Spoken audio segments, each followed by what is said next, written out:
In February 2015, 18-year-old Dalen Pua went to visit his grandmother Martha Bear in Waianae, Hawaii.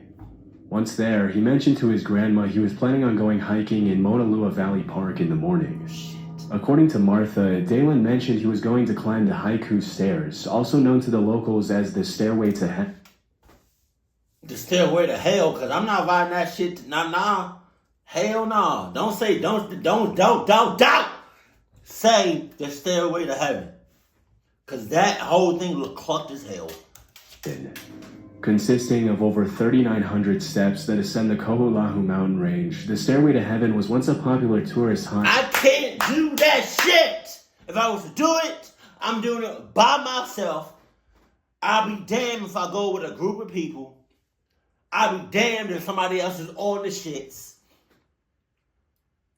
Because if you fall, it's wraps. You're falling to your death. Ain't no way you stopping. Until it was officially closed to the public in 1980 due to the dangerous conditions of the climb. I'm saying. Still, many daring hikers over the decades continued to climb the legendary staircase for the thrill of the challenge, and it... Okay, go back. We just started the video. ...of the climb. Still, many... Wait, no. Because you said... What did you say? ...tourist hotspot until it was officially closed to the public in 1980 due to... Apparently, it wasn't that closed to the public. What did y'all do? Just said it was closed and that was it? Huh? Because people are still climbing it to this day. What are you talking about? It's closed. Jesus. ...dangerous conditions of the climb. Still, many daring hikers over the decades continued to climb the legendary staircase for the thrill of the challenge, and it's not uncommon for the police and fire department to have to rescue and arrest lost hikers who realized they bit off more than they could chew once they were at the top of the staircase. When Dalen told his grandmother about his plans, she warned him that it was illegal and tried to stop. God damn! It's so clucking steep. If you don't know what that means, it means just something is like this is kind of steep, this is steep, this is steep. Like, the further it's not, the further at an angle it is, that's, you know what I mean? Oh my God. Cause like, go back. Go back. You can't see shit. Go back. Go back. Go back. Go back. Let me see. Look. So what if somebody was at the top of that shit? And somebody fall? It's rats. God forbid they heavy set. Told his grandmother about his plans, she warned him that it was illegal and tried to stop him. But he was determined to climb the Stairway to Heaven and didn't listen to his grandma. On the evening before the climb... I wonder if it's called Stairway to Heaven, because if you get clucked up and you die, you going to heaven. That's not funny. I'm sorry. Posted to Facebook with the caption, "Stairway to Heaven, hiking this insane hike tomorrow. Wish me luck." Jesus. His friends quickly jumped into the comments to remind him that a recent mudslide had damaged an entire section of the staircase, making it even more dangerous to attempt the hike. Somebody said, it's like super closed now. They'll cause there was a landslide that looked out of the stairs. It looked super close. It's like super close. It's not closed. It's not closed at all. But the very next morning, Dalen took a bus to Mauna Lua Valley Park and began the hike, documenting the start of his journey on Facebook. There shouldn't even be a bus that goes over there. There shouldn't even be a stop no more. Oh my God. With the caption, "And the hike begins, #haiku." At the beginning of the hike, he sent some pictures of the mountain range to his friends. At around 11 a.m. that day, he sent this last image, after which he became unreachable on all communication channels. He's up there somewhere. His friends tried to get in touch with him, but it soon became clear that something had gone wrong during the hike. The next day, Dalen was reported missing, leading to a citywide search involving the Honolulu Police Department, the Fire Department, the U.S. Navy, several drone pilots, and local volunteers. From the moment the search began, the authorities suspected he had successfully climbed the Stairway to Heaven, but was unable to come down safely due to the treacherous conditions.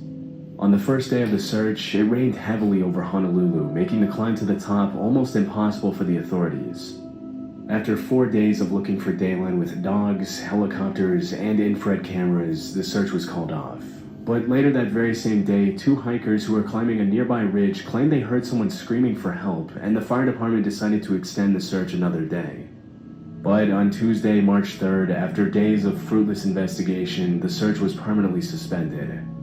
Still, Dalen's friends and family continued to search the area, posting his pictures everywhere online, and even starting a GoFundMe campaign that raised over $15,000. After weeks with no convincing clues or even a trace of what happened to Dalen, several theories started circulating on the island. While many people claimed he probably fell down the side of the mountain on his way up, others speculated that something much more sinister had happened to Dalen while climbing the stairway to heaven.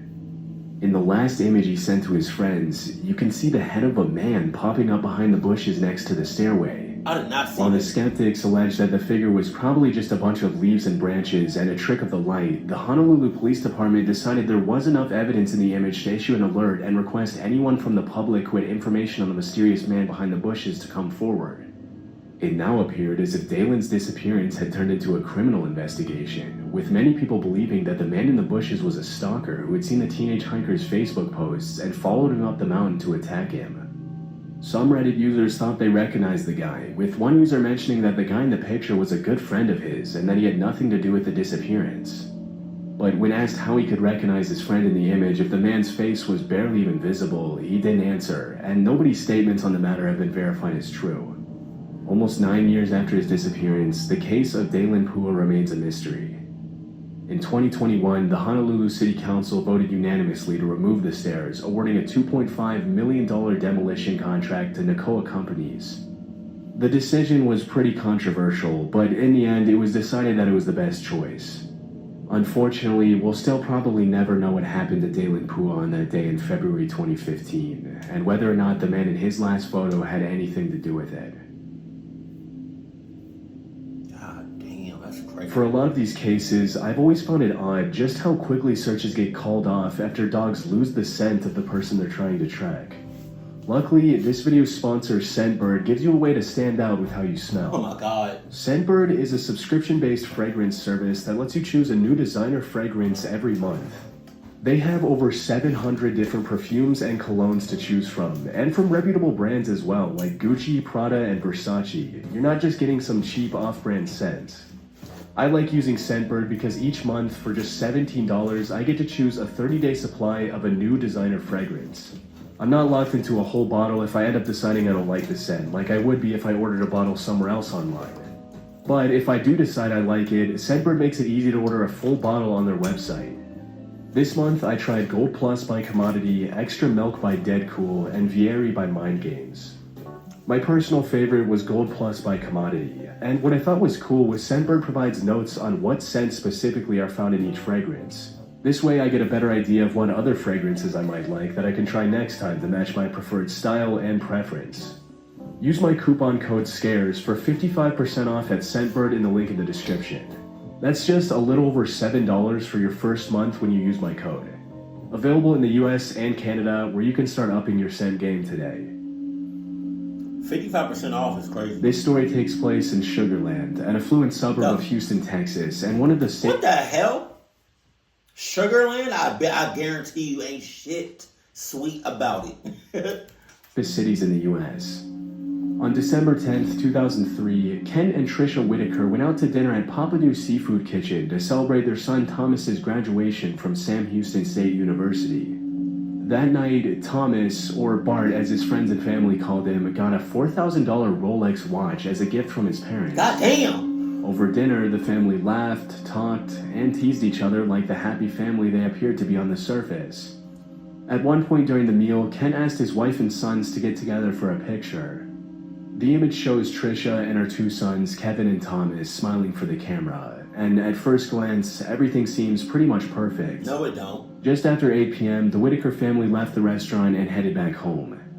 As they walked up the steps to their house, Bart stayed back to get something from his car, and his dad waited for him.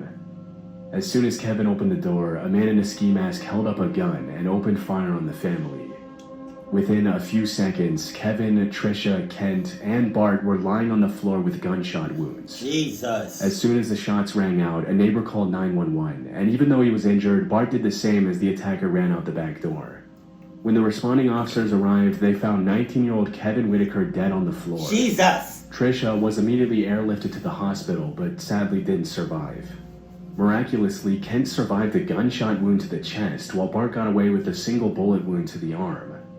Initially, the authorities called the crime a burglary gone wrong.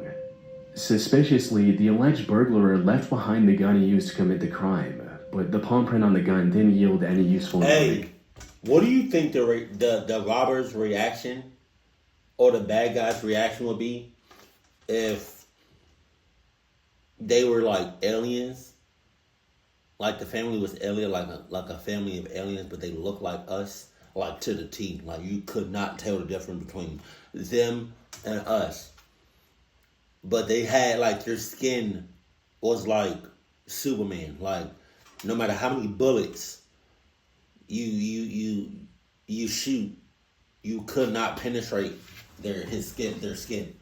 Like what would you think? What do you think his reaction would be if he shot a bullet at the chest or the head and it just bounced off?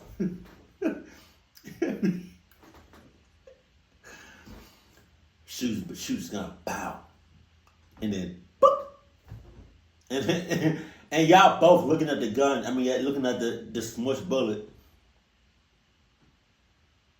Bow, bow, bow. Ding, ding, ding. What we doing? As it was later revealed, the gun had been taken from the Whitaker family's upstairs gun safe, which made it clear that whoever committed the gruesome crime knew the layout of the house before entering. The detectives on the case soon realized that this was no ordinary burglary, as no valuables had been stolen, and the family's drawers and closets seemed to have been neatly pulled out by someone who had been a little too careful not to destroy anything. The day after the murders, detectives discovered that Bart was hiding something from his parents.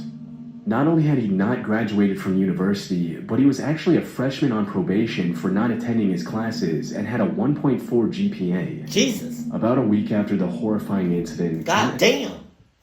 Even when I was in school, I had like a C.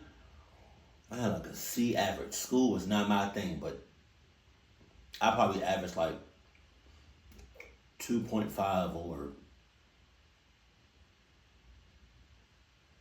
3 point something. It was lower than the B. I got some B's, and I got some D's, but I ain't never like failed no class. I don't know what that looks like. Like I think I was just like an average person. Bart went to Kevin and Trisha's funeral, which was attended by over 1,000 Sugarland residents who had never even heard of such a brutal crime being committed in their city. Several law enforcement officers were at the funeral, not so much to mourn the victims, but rather to watch Bart Whitaker closely. The night before the funeral, a former roommate of Bart named Adam Hipp had gone to the police station and made a shocking revelation. According to the police report, Adam mentioned to the cops that one day in 2001, Bart had approached him and told him about an elaborate plan to murder his family in order to inherit their house and about $1 million in life insurance money. Adam claimed that Bart had even offered him a cut of the inheritance money if he agreed to kill his family framed through a burglary gone wrong and shoot him in the arm in the process to make it look more believable. For $1 million? That's not that much money. You know how quick $1 million can go pretty damn quick. You can spend $1 million probably like in a day if you try it. The more details Adam revealed about the chilling conversation, the more the cops realized that the plan Bart had talked about with his roommate was eerily similar to the events that took place on that fateful night in December 2003. During Adam's interrogation, the name of two more of Bart's college friends were brought up, Chris Brashear and Stephen Champagne. Chris and Stephen worked at the same country club as Bart, and when the cops tested their DNA and sent samples, they found a perfect match for what was found at the crime scene. As the detectives closed in on the suspects, Bart realized he was in trouble. One night, about 7 months after the murders, he told his father he was going out to the club, and he never came back. The authorities looked everywhere for him, but it seemed he had just disappeared without a trace. With Bart nowhere to be found, the cops focused their efforts on Chris and Stephen. Eventually, Stephen cracked under the pressure of the interrogation and admitted that he had been the getaway driver on the night of the crime. Chris had been the gunman, and Bart had orchestrated the entire thing. Stephen even led the police to a bag that had been thrown off of a bridge into Conroe Lake, which contained pretty damning physical evidence, including two-way radios, water bottles, and ammunition that matched the shell casings at the scene. Jesus. Almost 2 years after the murder, Stephen and Chris were arrested, but Bart was still nowhere to be found. Unbeknownst to the police, Bart had started a completely new life in Mexico. He had a small apartment, a job in a furniture store, and even a girlfriend. Disturbingly, it was later revealed that Bart had lied to his girlfriend's family and spun a very convincing tale about his past, alleging that he had gotten shot in the shoulder while serving in Afghanistan. A year and a half after the murders, a man named Rudy Rios called the cops and confessed that about a year earlier, Bart paid him $3,000 to let him assume Rios' identity and flee to Mexico. In September 2005, Bart was arrested in Mexico, extradited, and charged with the murder of his mother and brother. As it was later discovered, he had tried to carry out the plan on several occasions with other roommates and friends, but something always seemed to get in the way. In an interview with ABC News, Bart claimed that when he was planning the killings, he was operating on autopilot and about as close to numb as a human being can get. After the trial, Bart was sentenced to death, a decision his father lobbied against for years. Kent claimed that having his son executed would only make him a victim once again, and that he had suffered enough. In February 2018, just 40 minutes before Bart's scheduled execution by lethal injection, the governor decided to spare his life. As of 2024, Bart is still in prison, where he will remain for the rest of his life. Miraculously, Ken has forgiven his son and went on to remarry and even write a book about his experience called Murder by Family: The Incredible True Story of a Son's Treachery and a Father's Forgiveness. For many people, the most haunting aspect of this whole case is the fact that in this last picture of the apparently happy family together at dinner, Bart knew very well that if everything went according to plan, his entire family around him would be dead less than half an hour later. How do you forgive? So you can't forget. How do you forgive somebody like that? I wouldn't. You can't. It was very much intentional. It was very much on purpose. And all for what? For nothing.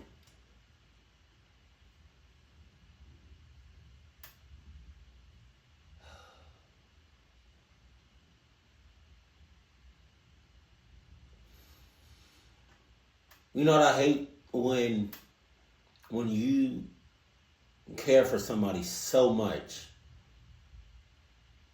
and they don't. Oh, that irritates me, man. Maura Murray was born on May 4th, 1982 in Brockton, Massachusetts, and was the youngest child in a family of 7. She grew up with her siblings in Hanson, a small suburb of Massachusetts. Growing up, she was gifted athletically and academically, competing at a high school level in basketball, running, and multiple other sports.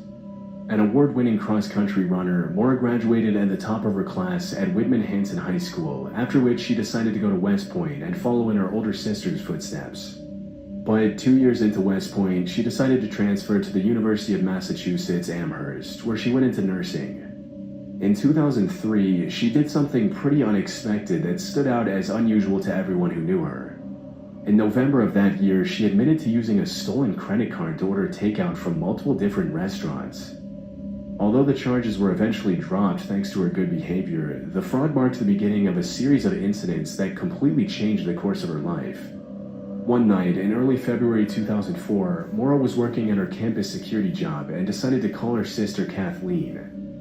After talking about Kathleen's troubled relationship with her fiancé for a while, Maura allegedly broke down in tears at around 10:30 p.m. while still on the job.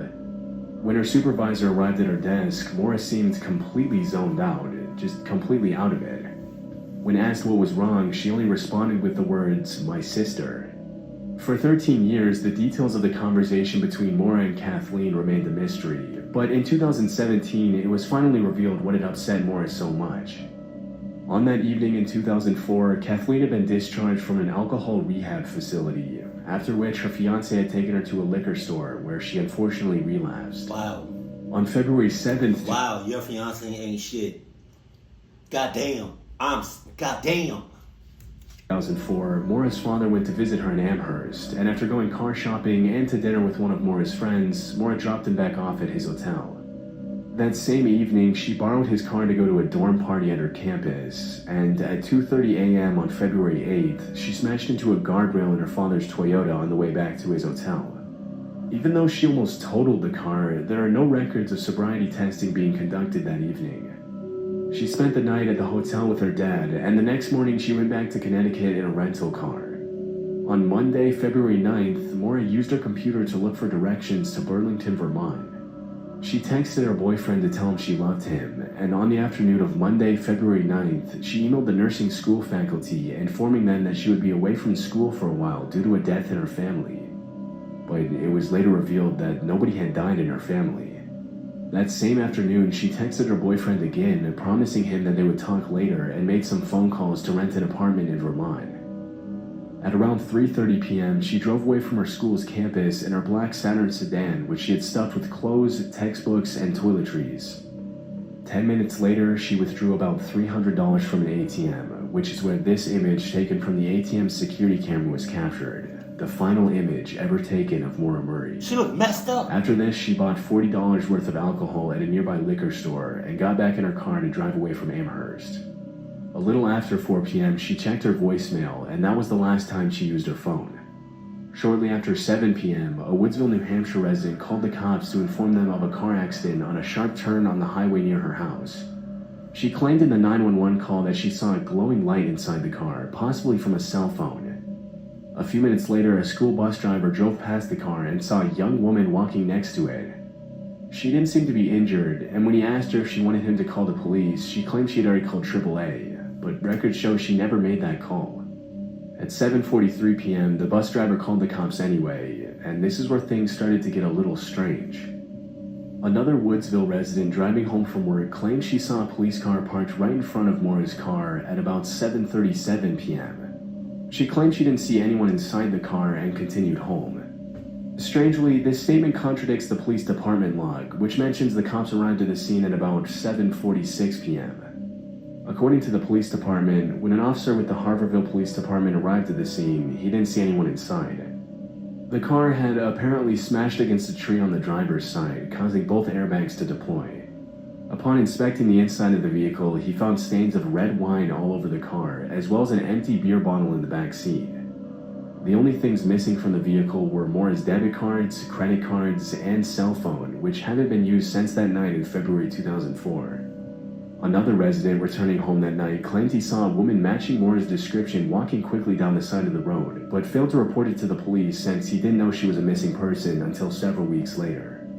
The next day, a search was launched for Maura, but the cops couldn't find any clues indicating where she could have gone. As the authorities continued searching for her, Maura was labeled as possibly suicidal, and her friends, boyfriend, and family members were interrogated. Unfortunately, even though Maura had clearly shown an intention to go to Vermont, the case was only handled by Massachusetts state authorities for 10 days after the disappearance, after which the FBI finally stepped in. But by then, it was too late, and Maura had seemingly disappeared into thin air. During the investigation, several theories regarding Maura's disappearance started to emerge. Although the cops initially claimed she had been suicidal, the evidence found in her car seemed to indicate otherwise, as it seemed unlikely that a person bent on taking her own life would even bother to pack toothpaste and teeth whitener in her vehicle. It's also possible that she was so terrified of getting into serious legal trouble if she was found intoxicated at the crash site, especially after her recent credit card fraud charges, that she ran away to Canada by hitchhiking. This would also free her from the drama going on in her personal life back home. But it's pretty much impossible to confirm a theory like this. After the disappearance, Maura's father alleged that she had been abducted by a local kidnapper, while several members of the public started pointing fingers at the bus driver who had failed to stay with Maura until help arrived. Suspiciously, that same bus driver moved to Florida with his wife a few months after the incident. Still, despite the amount of theories that have surfaced for the past 20 years, authorities haven't made any significant breaks in the case, and will likely never know what happened to Maura Murray. I wonder if that would have happened if she never relapsed. Reynaldo Dagsa was a councilman in Manila, Philippines, who...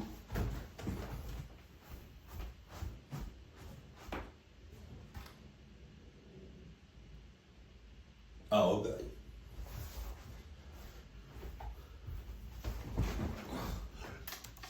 known for cracking down on local crime, specifically gang activity during his term.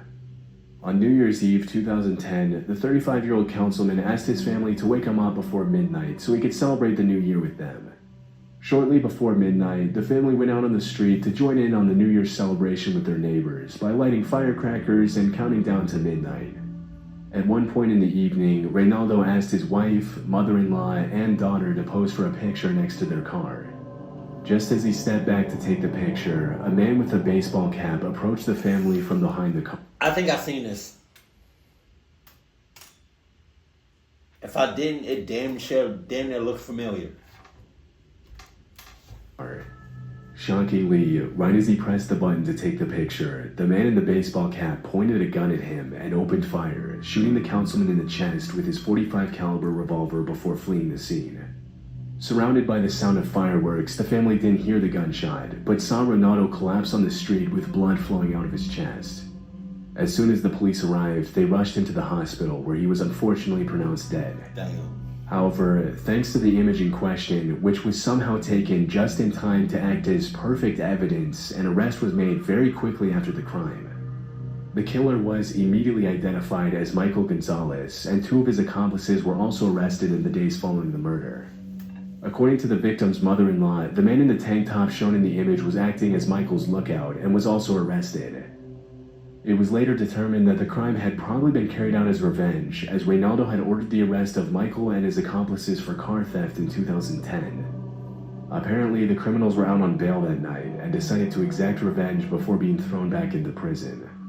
Unfortunately, nothing will ever be the same for Reynaldo's family, but at the very least, the picture was enough to capture his killers and bring the councilman's loved ones a sense of closure. And thanks again to Scentbird for sponsoring this video. Check them out with the link in the description. That's gotta be traumatizing as hell. To see somebody that you love and care about just collapse right in front of you. Jesus Christ. Damn, I'm so sorry about that. And hopefully he just rots away. Jeez, man. I wonder what it looked like when authorities or who honking like that? I wonder what it would look like. I mean, I wonder what it looked like when the authorities was like, this mountain or this, I forgot what they named it, but this mountain is closed. But I wonder if like they just said that or they act, cause I don't even think, man, I don't know. It's just, man, ugh. I think whether or not they had signs up or not, people still did what they wanted to do. Yeah, what they still want to do. And people got clucked up. Some of them got clucked up. But I ain't, yeah. All this, let me see the stairs.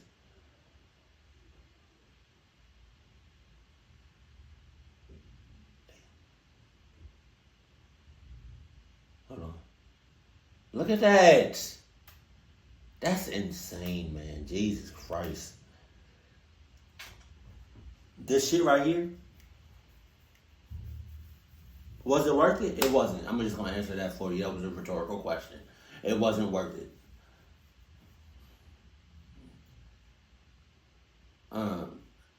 Again, I hope he gets what's coming. All of them gets what's coming to them in the living world and in the afterlife. Jesus, you mother clucker. I wish I could. Oh, keep it cool, keep it classy, and I love you. Stay happy, my family.